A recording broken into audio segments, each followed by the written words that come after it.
18।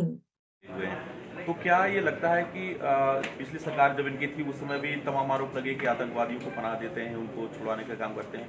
तो ये जो आरोप लगा है, नया आरोप जो लगा है अहमदाबाद ब्लास्ट वाले में, उसको लेकर के आप क्या कहना चाहते हैं? क्या वास्तव में पार्टी आतंकवादियों का प्रचार करती है? लेकिन इसमें तो आपको भी कोई संदेह नहीं, और ये तो बात बड़ी जाहिर है कि जितनी देर इनका शासनकाल रहा, या बोलबाला रहा गुंडागर्दी का, एनक्रोचमेंट्स का, माफिए का, दंगे का, एक असुरक्षित माहौल रहा, और विशेषकर महिलाओं के प्रति न केवल क्राइम बल्कि क्राइम होने के बाद उनके सम्मान की खिल्ली उड़ाना। जैसे मैंने कहा कि एक दुष्कर्म के बाद इन्हीं के एक वरिष्ठ नेता ने कहा था कि लड़के लड़कों से गलतियां हो जाती हैं, अर्थात उस महिला को, उस युवती को नजरअंदाज कर देना चाहिए यदि उसके साथ दुष्कर्म हुआ। तो इस प्रकार की कथनी करनी जिस पार्टी की हो, उससे और कोई अपेक्षा भी नहीं की जा सकती। सवाल हर जगह पूछा जाता है। मैं आपको ईमानदारी से बताऊं, मीडिया के साथ हमारा बड़ा एक निकट का संबंध रहता है। किसी भी प्रदेश में जाते हैं, कभी भी चुनाव होता है, तो गुजरात में था, असम में 3 महीने, तो हमेशा यही पूछा जाता है कि क्या बात है, भारतीय जनता पार्टी के सारे नेता क्यों उतर आए? वो इसलिए कि वो हमारी पद्धति को नहीं समझते। हमारे यहाँ ऐसा चलन नहीं है, ऐसी रिवायत नहीं है कि राव, पिछली बार जब मैं मणिपुर के चुनाव में था तो इसी प्रकार की पद्धति के अनुसार हम चल रहे, पहले से भी ज्यादा है। लेकिन हुआ क्या कि शुरू में समाजवादियों ने जिस 300+ हम कह गए, मुझे लगता है कुछ आकलन आपने किया होगा। अब ये मान लीजिए कि जिस तरह से पिछली बार जीते से उससे कई गुना अधिक मार्जिन से और संख्या से जीते, क्योंकि उस समय, और मैं केवल इसलिए नहीं कह रहा कि मैं योगी जी का सहयोगी दल से ताल्लुक रखता हूँ, बल्कि इसलिए कि उस समय हमें परखा नहीं गया था। अभी हमें परखा है, नाप तोल लिया है, और लोगों को समझ में आया है, विशेषकर युवाओं को और उससे भी अधिक महिलाओं को। न केवल महिलाओं को सुरक्षा देने का कार्य किया गया, बल्कि उनको सम्मान देने का कार्य, सम्मान के साथ सुरक्षा, इस नियम का पालन किया गया। ये मात्र और मात्र इन 5 वर्षों में संभव हुआ। आपने कहा कि कराल सीट बहुत सोच समझ करके अखिलेश यादव टाल मट खूब बढ़िया से रिसर्च करके तब वहां पहुंचे, सुरक्षित सीट है, जीत जाएंगे। योगी जी पर भी तो यही लागू होता है, गोरखपुर आके लड़ रहे हैं। ये ऐसा है, इसमें पैरेलल करना आसान नहीं है, क्योंकि गोरखपुर से सदा ही लड़ते थे। ये नहीं कि नहीं तो योगी जी को आप लोगों ने मास लीडर बना दिया, नेशनल लीडर बनाया, कहीं से लड़ सकते थे वो। कहीं से लड़ सकते, उसमें क्या दिक्कत है? तब गोरखपुर से लड़ी है तो उसमें क्या दिक्कत है? नहीं तो फिर करहल पर आपकी आपत्ति है कि अखिलेश ने सेफ सीट खोजा। ये उन्होंने स्वयं ही दावा किया था कि इस सीट पर हमें चुनावी अभियान करने की आवश्यकता भी नहीं, लेकिन भारतीय जनता पार्टी ने तो ऐसा कोई दावा नहीं किया। बल्कि भारतीय जनता पार्टी एक ऐसी पार्टी है कि चुनाव कोई भी हो गया, 24x7 पार्टी, पंचायत का हो, विधानसभा का हो, पार्लियामेंट का हो, लोकसभा, किसी भी प्रदेश का हो, सारी पार्टी उधर पड़ती है। प्रधानमंत्री और राष्ट्रीय अध्यक्ष से लेकर के छोटे से छोटा कार्यकर्ता, हमारी एक पद्धति है। लेकिन हम ओवर कॉन्फिडेंस से इस तरह से कभी कोई दावा नहीं करते। इन्होंने इसलिए किया कि इनको अपने बारे में गलतफहमी थी। हम तो एक पद्धति के अनुसार चल रहे हैं, ये हमारी पद्धति है। अब कहीं भी है, जैसे गोरखपुर में सारे नेता आएंगे तो बाकी हलकों में भी सारे नेता जाएंगे, कार्यकर्ता भी सक्रिय रहेंगे।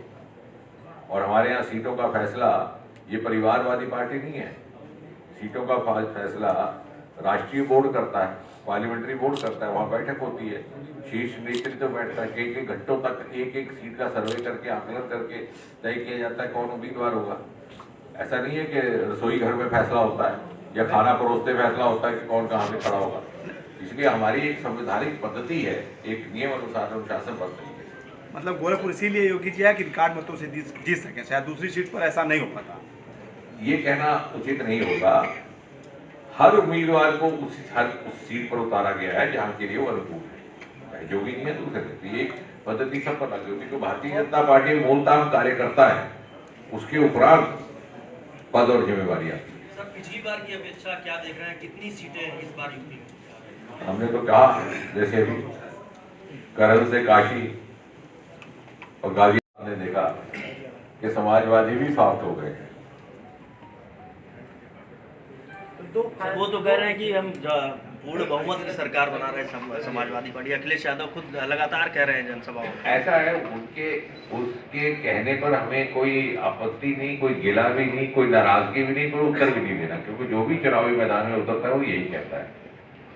यदि कोई निर्दलीय उम्मीदवार भी उतरता है तो वो यही कहता है कि वो मुख्यमंत्री बनने के लिए उतरा होता है, उसको कोई रोक तो नहीं सकता। इसीलिए तो इसे कहते हैं कि प्रजातंत्र का उत्सव होता है चुनाव। तो आप इसको उत्सव समझ के बना लीजिए कि वो इस खुशफहमी में है, इस वक्त देख रहे हैं।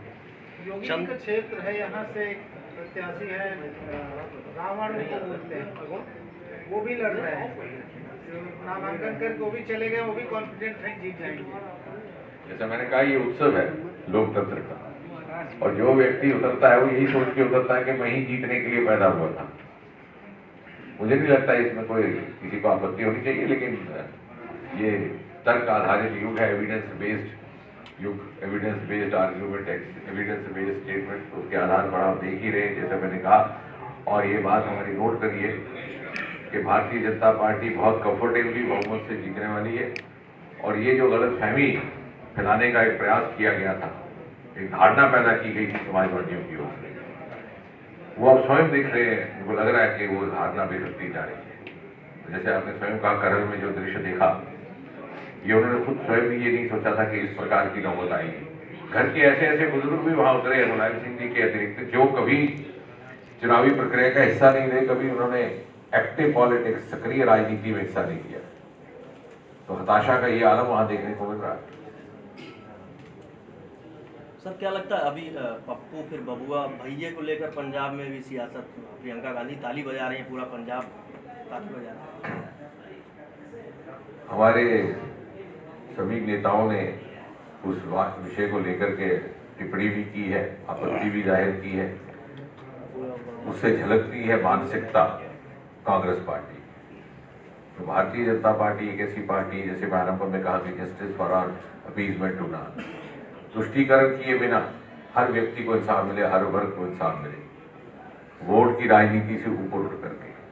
और ये कह देना कि बिहार के लोग भैया हैं, यूपी के लोग भैया हैं, तो जैसे मोदी जी ने ठीक कहा कि कोई ऐसा शहर, कोई ऐसा कस्बा गिनवा दो हिंदुस्तान में जहां बिहार और यूपी के लोग ना बसते, इसीलिए यूपी को हिंदुस्तान का दिल कहते हैं। लेकिन ये मानसिकता जो है, एक प्रदेश को दूसरे प्रदेश के साथ विभाजित करना, एक वर्ग को दूसरे वर्ग के खिलाफ खड़ा करना, समाज में विभाजन पैदा करके वोट की राजनीति करना, इसी का परिणाम है कि कांग्रेस पार्टी ने देश को 65-70 वर्षों में इस कटघरे में ला करके खड़ा किया। और कठोर परिश्रम के साथ मोदी जी के नेतृत्व में 2014 के बाद एक नई राजनीतिक संस्कृति, मैं कहूँगा नए पॉलिटिकल कल्चर को जन्म देने का प्रयास किया गया। जैसे मैंने आरंभिक अपने वाक्यों में कहा, इससे बड़ा शर्मनाक और क्या दृश्य हो सकता था कि कोई नेता, जिम्मेवार नेता, पूर्व मुख्यमंत्री ये कहे कि अगर किसी बच्ची के साथ दुष्कर्म होता है तो जाने दीजिए, लड़के कभी ना कभी गलती कर देते। भारतीय जनता पार्टी उच्चतम मर्यादाओं का पालन करते हुए, भारतीय संस्कृति की परंपरा को निभाते हुए आधुनिकीकरण में विकास करती है, कंबाइनिंग ट्रेडिशन विद मॉडर्निटी। और इसी राह पर चलते हुए मोदी जी ने एक विकास की दिशा दी है इस देश को। आज विज्ञान के माध्यम से, अंतरिक्ष के माध्यम से भारत दुनिया के सर्वप्रथम श्रेणी में आकर के खड़ा हो।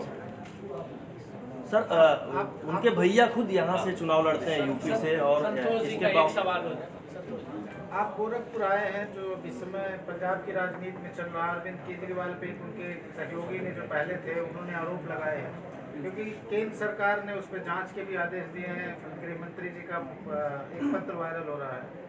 केंद्रीय गृह मंत्री के नाते आप उसको किस नजरिए से देखते हैं? क्या चुनावी आरोप है या उसमें कुछ सच्चाई? नहीं, यदि आप पीछे नजर दौड़ाएंगे, क्योंकि आप तो हमसे ज्यादा सूचना रखते हैं, चुनाव से पहले भी और कुमार विश्वास के इस कथन से पहले भी समय समय पर इस प्रकार की बातें आती रही पब्लिक डोमेन में कि आम आदमी पार्टी की फंडिंग को लेकर के अनेकों प्रश्न चिन्ह हैं। उन्हीं के साथ ये बात भी जुड़ती है। मुझे लगता है कि जैसे कहते हैं, justice should not only be done, it should also appear to have been done. पारदर्शिता का ये नियम है और तकाजा है कि उन्हें सिद्ध करना चाहिए कि उनके क्या स्रोत है, क्या रिसोर्सेज है। कुछ जांच भी आपने कराई क्या इनकी फंडिंग को लेकर जो शिकायत करी? जांच करने वाली जो संस्थाएं हैं, संस्थाएं वो अपना कार्य यथाउचित समझ करके करेंगी, उसमें हमने ज़्यादा हस्तक्षेप करने की आवश्यकता नहीं है। लेकिन कोई भी व्यक्ति हो, यदि इस तरह की रिपोर्ट आती है तो निश्चय ही संबंधित अदारे उसका संज्ञान लेते हैं।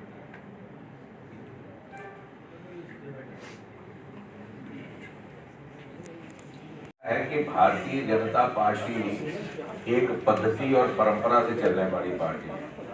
हम सॉफ्ट और हार्ड की परिभाषाओं में विश्वास नहीं रखते। हमारी एक मर्यादा है, एक संस्कृति है। और श्यामा प्रसाद मुखर्जी के समय से लेकर के अभी तक लगभग 70 वर्ष पुरानी पार्टी, जब हम सरकारों में नहीं थे तब भी ये पार्टी जिंदा रही, क्योंकि इसमें संकल्प भी है, समर्पण भी है, सेवा भी है। हाँ, जहाँ हमें विरोध कठोरता से किया जाता है तो हमारे पास इतनी निष्ठा का बल भी है कि हम उसी कठोरता से उसका सामना करने की क्षमता रखते हैं। तो शायद इसलिए आपको लगता है। और दूसरा अर्थ राजनीतिक दृष्टि से ये भी हो सकता है कि कांग्रेस खुद ही साफ पड़ गई है, तो उसके साथ हार्ड होने की आवश्यकता ही नहीं।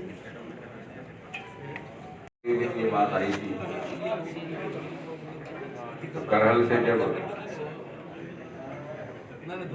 चुनाव अभियान में अखिलेश थे तो उनका सारा का सारा परिवार पहुंचा, मुलायम सिंह जी के समेत। हालांकि इन्हीं लोगों ने ये बात बड़े दावे के साथ कही थी, बड़े कॉन्फिडेंस के साथ, कि हमें करहल में चुनावी अभियान करने की आवश्यकता भी नहीं रहेगी। और आप सब मित्र हमसे बेहतर जानते हैं कि बहुत सोच विचार करने के उपरांत एक सेफ कॉन्स्टिट्यूएंसी का चयन किया गया। उसके बावजूद भी अगर इस प्रकार का दृश्य आपको देखने को मिल रहा है कि घर के सारे बुजुर्ग श्री मुलायम सिंह जी के समेत अपने ही परिवार की सीट करहल में उतरते हैं, तो मुझे लगता है कि ये हमारे उस संकल्प और उस निष्ठा की साक्षी है जो भाजपा कहती रही है कि करहल से काशी तक और गाजियाबाद से गोरखपुर तक भाजपा ही भाजपा। शायद इन्हें कहीं किसी तरह की गलतफहमी थी कि पहले 2 फेजेस के बाद कोई लहर उठेगी, लेकिन ये भूल गए कि 5 वर्षों में जिस प्रकार का कार्य, जिस प्रकार की परफॉर्मेंस योगी जी के नेतृत्व में भारतीय जनता पार्टी की सरकार की ओर से हुई है, लोग समझ गए हैं कि क्या अंतर है परिवारवाद में और जनवाद में, परिवारवाद और विकासवाद में। और जनता का भरपूर समर्थन। और हम सब देख रहे हैं कि जैसे जैसे चुनावी प्रक्रिया आगे बढ़ती जा रही है, सारे के सारे उत्तर प्रदेश, मध्य उत्तर प्रदेश में लोगों का समर्थन, लोगों का उत्साह भाजपा के प्रति दिन प्रतिदिन बढ़ता जा रहा है। ये भी हमने उल्लेख किया रामगढ़ का, फर्टिलाइजर्स का, एम्स का और इसका सारी प्रोडक्शन भी यहाँ पर, मेडिकल कॉलेज।